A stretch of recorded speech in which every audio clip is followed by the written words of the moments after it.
गौरव और नलिनी दोनों की अरेंज मैरिज थी। गौरव एक इंजीनियर था, पढ़ा लिखा, स्मार्ट और गुड लुकिंग था। उसके अपनी शादी को लेकर कुछ अरमान थे। उसे भी अपनी तरह पढ़ी लिखी लड़की चाहिए थी, जो देखने में अच्छी हो और सुंदर भी हो। पर गौरव के पिताजी भानुलाल अपने दोस्त घनश्याम दास जी की बेटी से गौरव का रिश्ता करना चाहते थे। गौरव भी एक दो बार घनश्याम दास जी के परिवार से मिल चुका था। उसने नलिनी को पहली बार वही देखा था। पहली नज़र में नलिनी उसे विशेष पसंद नहीं आई। एक दिन घनश्याम दास जी ने भानुलाल जी के पूरे परिवार को रात के खाने पर बुलाया और बातें ही बातों में घनश्याम दास जी ने भानुलाल जी से गौरव और नलिनी की शादी की बात कर डाली। भानुलाल जी तो पहले ही इस रिश्ते से खुश थे। घर आकर उन्होंने अपनी पत्नी रमा और बेटे गौरव से कहा, मुझे घनश्याम दास जी की बेटी नलिनी अपने गौरव के लिए पसंद है। इन दोनों की शादी करवा देते हैं। लड़की बीए पढ़ी हुई है, घर के कामों में भी निपुण है, हमारे गांव में आकर जल्द ही घुल मिल जाएगी। पर गौरव को नलिनी इतनी पसंद नहीं थी। उसे पढ़ी लिखी, अपनी बराबर की नौकरी करने वाली खूबसूरत लड़की चाहिए थी। उसने अपने पिताजी को कहा, पापा मुझे इस लड़की से शादी नहीं करनी। मुझे अपनी पसंद की लड़की से शादी करनी है, जो मेरे साथ उठती बैठती अच्छी लगे, और नलिनी को मैं इस हिसाब से अपने उचित नहीं समझता। पर पिताजी के आगे गौरव एक नहीं चली और आखिरकार गौरव और नलिनी की शादी हो गई। शादी की रात को ही गौरव नलिनी से अनजान की तरह व्यवहार करने लग गया। उसने उससे ढंग से बात तक नहीं की।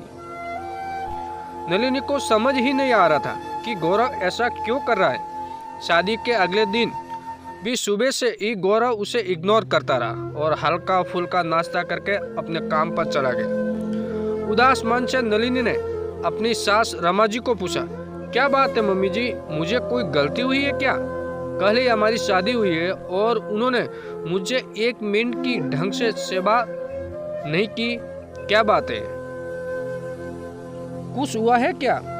तभी सास ने बोला, कुछ नहीं बेटी, बस ऐसे ही। शादी वाला घर है ना, खूब काम के चक्कर में थकावट हो गई होगी। 2-3 दिन में सब ठीक हो जाएगा, तू चिंता मत कर। थोड़े दिन और बीत गए। आखिरकार बहुत जोर जबरदस्ती करने पर गौरव से नलिनी को पूरी बात बता दी और कहा कि इस शादी से खुश नहीं है।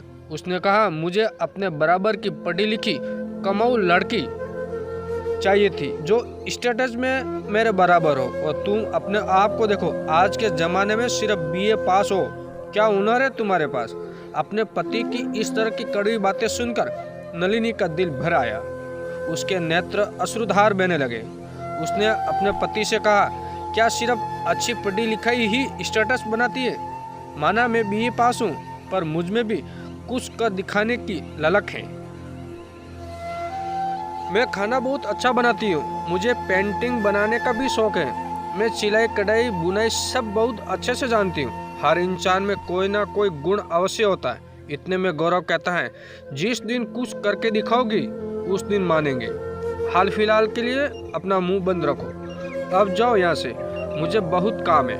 रोती हुई नलिनी ने कमरे से बाहर निकलते निकलते पति को जो शब्द कहे वो मात्र कोरे शब्द नहीं थे, वो एक स्त्री के अंतर्मन से निकले हुए सुनहरे शब्द थे। नलिनी ने कहा था, कोई बात नहीं पति महाशय, मेरे भी दिन आएंगे और जल्द ही आएंगे। कहते कहते नलिनी कमरे से बाहर निकल जाती है। गुस्से में बड़बड़ाता हुआ गौरव भी अपने काम में लग जाता है।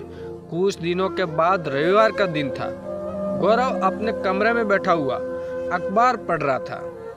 अखबार में अपनी पत्नी की तस्वीर देखकर वो चौंक जाता है। कमरे से बाहर आकर जोर जोर से सबको बुलाने लगता है, नलिनी, मम्मी, कहाँ हैं आप सब लोग? अरे क्या हुआ, बता तो सही। गौरव की माँ ने कहा, ये देखो अखबार में नलिनी की मेन कवर पर फोटो आई है और कुछ पेंटिंग दिखाई दे रही है। पूरी बात बताओ, मामला क्या है? इससे पहले कि नलिनी कुछ कह पाती, गौरव की माँ ने कहा, जिस दिन तूने नलिनी से रूखेपन से बात की थी, मैंने तुम दोनों की बातें सुन ली थी। मैंने नलिनी को उसके हुनर को लोगों तक पहुंचाने के लिए और खासकर तुझे दिखाने के लिए ही, केवल पढ़ाई लिखाई या नौकरी करने वाले ही कामयाब नहीं होते, हुनर हुनर होता है। चाहे वो खाना बनाने का हो, सिलाई कढ़ाई का हो, पेंटिंग का हो या कुछ और। जब तू ऑफिस चला जाता था तब पीछे से नलिनी मेरे साथ काम में हाथ बटाती और खाली समय में बैठकर पेंटिंग करती। एक दिन मेरी सहेली घर में आई और उसने नलिनी की पेंटिंग देखी। उसे पेंटिंग इतनी पसंद आई कि उसने खरीद ली और इनकी और इसकी फ़ोटो लेकर अपने पास रख ली। लगता है ये पेंटिंग की किसी फोटोग्राफ के पास चली गई और आज अखबार में आई है। देख, तेरी पत्नी रातों रात फेमस हो गई। अपनी माँ की ऐसी बातें सुन गौरव का सिर शर्म से झुक जाता है।